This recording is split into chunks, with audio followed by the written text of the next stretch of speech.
लोकसभा चुनाव में शंखनाद करने मोदी आज मेरठ आने वाले हैं और ऐसे में कैबिनेट मंत्री संजय निषाद इस वक्त हमारे साथ मौजूद हैं, जो कि आज मेरठ में मंच को साझा करेंगे पीएम मोदी के साथ। सर, आज मेरठ पहुंचने वाले हैं आप भी। क्या कुछ रणनीति है लोकसभा चुनाव को लेकर पीएम मोदी आज मेरठ में?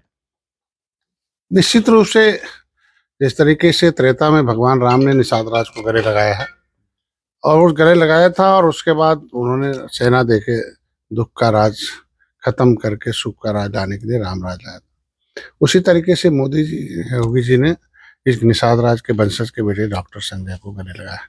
मैं भी निषाद पार्टी की जो सेना है उसे दुख दुख देने वाले लोगों को हटाना और फिर से सभी निचली पावदान पर रहने वाले व्यक्तियों को किसी भी तरीके से विकास की मुख्यधारा में लाने के लिए हमने गठबंधन किया है। और उसका हमारी जिम्मेदारी बनती है कि इस देश को आज़ाद कराने वाली 578 जातियां जिन्होंने कानून बनाकर अंग्रेजों ने उजाड़ा था, criminal tribes act inquiry committee की रिपोर्ट के आधार पर जो रिपोर्ट आई थी अंता समयनगर कमेटी 1949-50, उसके आधार पर उन्हें विकास की मुख्यधारा में जोड़ने के लिए लगभग 74 प्रकार की योजनाओं के माध्यम से आच्छादित करके हम इस तरीके के काम केवल मोदी कर सकते हैं।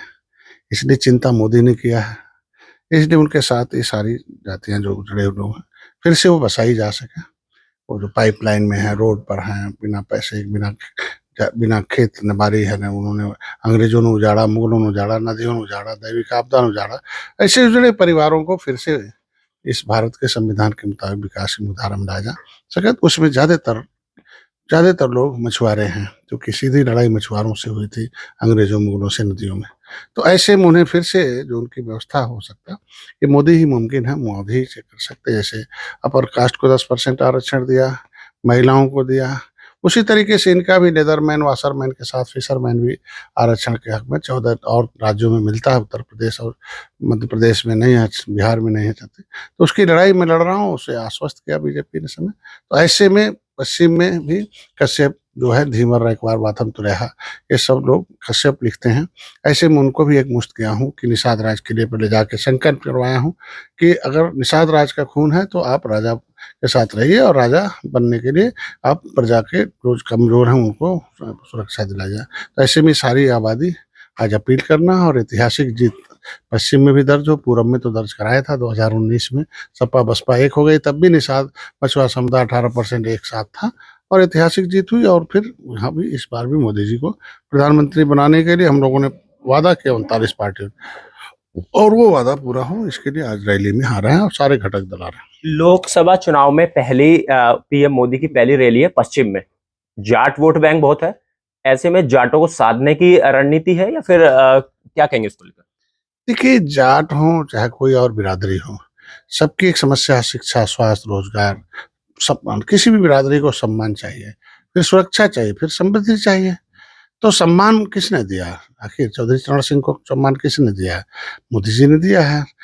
कर्पूरी ठाकुर को किसने सम्मान दिया? पिछड़ों के नेता। तो जो सम्मान प्राप्त हो रहा है, निषाद राज के मछुआरों को सम्मान किसने दिया है? एक गरीब के घर जाके चाय पीना, निषाद राज के किले को बनाना। इतिहास कहते हैं, इतिहास से प्रेरणा मिलती है, प्रेरणा से जागृति होती है, जागृति से सोच विकसित होती है, सोच में संगठन आता है, संगठन में शक्ति होती है, सत्ता में परिवर्तन होता है।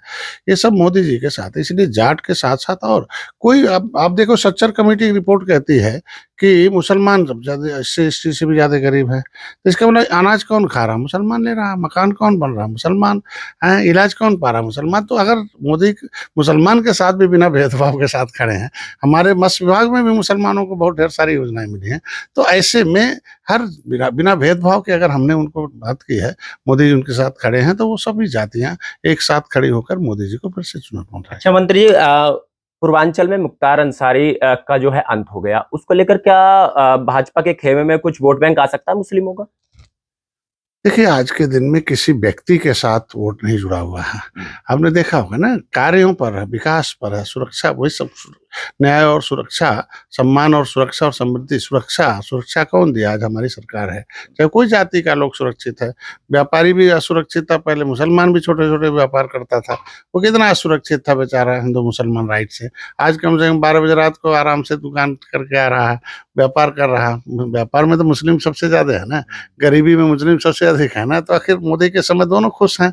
तो आज के दिन में जो जैसा होता जैसा है, ये तो मुख्तार है किसी के जाने। आपने जो वादा किया था हमारी सरकार ने कि हम न्याय देंगे, सुरक्षा देंगे, समृद्धि देंगे और भय मुक्त वातावरण देंगे, ये सब दे रहे हैं।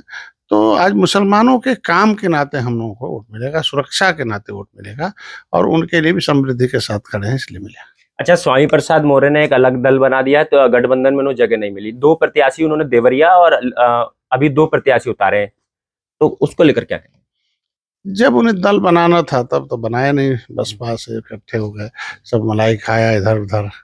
तो अब वो दल बनाने का समय तब था जब आप कहीं इधर उधर नहीं गए होते।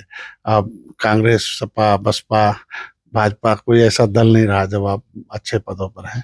और अब जो भी करेंगे वो वोट काटने का काम करेंगे। अब आप समता जानती है कि वोट का कोई वोट देने से कहाँ फायदा है।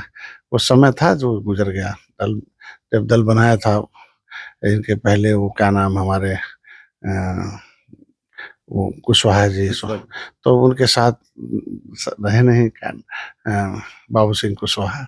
और इनसे भी उस समय 2017 एक अवसर था दल बनाने का, जिस समय हम लोग आए थे कि सारे जब दल में थे क्षेत्रीय दल में सपा बसपा के, और इन दोनों ने इन दलों को, इन जातियों को दरकिनार किया था। उस समय दल बना होता तो काम चल जाता। अब दल बनाने से कुछ नहीं होना। अच्छा, निषाद पार्टी भी अब लोकसभा की सीटें मांग रही है और अपनी जो है चुनाव चिन्ह को लेकर भी कुछ प्रकरण चल रहा है, उसको लेकर क्या कहेंगे? अब देखो, हम लोग परिवार हैं, मोदी बड़े भाई हैं, योगी जी बड़े भाई हैं, तो परिवार में तो अपनी बात रखनी पड़ेगी ना। और अपने लोगों से नहीं लिया जाएगा तो किससे लिया जाएगा, और अपने से नहीं झगड़ा किया जाएगा किससे किया जाएगा। तो आज के दिन में जिस तरीके से सबको सिंबल है वैसे निषाद पार्टी को सिंबल है, और चूंकि प्रवीण निषाद को दिया गया है तो वो भाजपा के सिंबल से है। तो लोगों का मानना, हमारा भी मानना है कि वो तब का समय था जब हम लोग 23 दिन थे, तब भारतीय जनता पार्टी के साथ आए और उस समय सपा बसपा एक हो गई थी, तो जीत का समीकरण बदलना था। तो आज फिर से जब हमने वादा किया तो है, और कोई न कोई अभी लिस्ट निकलने दीजिए, हो सकता है चर्चा चल रही है। और बड़े लोग हैं, बड़ा चीज होते हैं, और बड़ी पार्टी है, उनके पास देने के लिए बहुत कुछ है। और वो क्या सोचते हैं और क्या करते हैं, और अच्छा ही सोचते हैं, अच्छा करके दिखाते हैं, तो हमें लगता है कि अच्छा करेंगे। और हमारे मुद्दे पर विचार कर रहे हैं, आरक्षण के मुद्दे पर विचार कर रहे हैं, यही हमारे लिए बहुत बड़ी बात है। कितनी सीटें मांग रही है निषाद पार्टी? देखिए, हमारे कहने पर सिंबल जाना चाहिए, किसी भी तरीके से सिंबल हमारा जाए, इसलिए अभी जिस तरीके सबको दिए उसी तरीके से हमें भी दें। एनडीए का नारा 400 पार कैसे पूरा होगा? अरे 303 तो पिछली बार था, 72 सीटें ये सेकंड पोजीशन पर थे। जिसके वजह से सेकंड पोजीशन पर थे वो सारी पार्टियां एनडीए के साथ आ गई, तो आखिर वो 72 वो भी जीतेंगे। 302 तो ऐसे भी जीत लिया था जब गठबंधन इतने नहीं थे, और जिनके वजह से वो 72 हारे थे, वो फिर इनके वजह से फिर हम जीत जाएंगे। और प्लस जो है जो हमारे गठबंधन दल हैं, तो इसलिए 370 तो भाजपा और बाकी 30 तो एनडीए के घटक दलों का है, तो इसलिए 400 पार एनडीए सरकार। चलिए, धन्यवाद। तो ये थे कैबिनेट मंत्री डॉक्टर संजय निषाद हमारे साथ मौजूद थे। साफ तौर पर इनका कहना है कि जिस प्रकार से भाजपा के साथ और गठबंधन किया है, उसी में 400 पार करके भाजपा की सरकार दोबारा बनाने जा रहे हैं। गाजियाबाद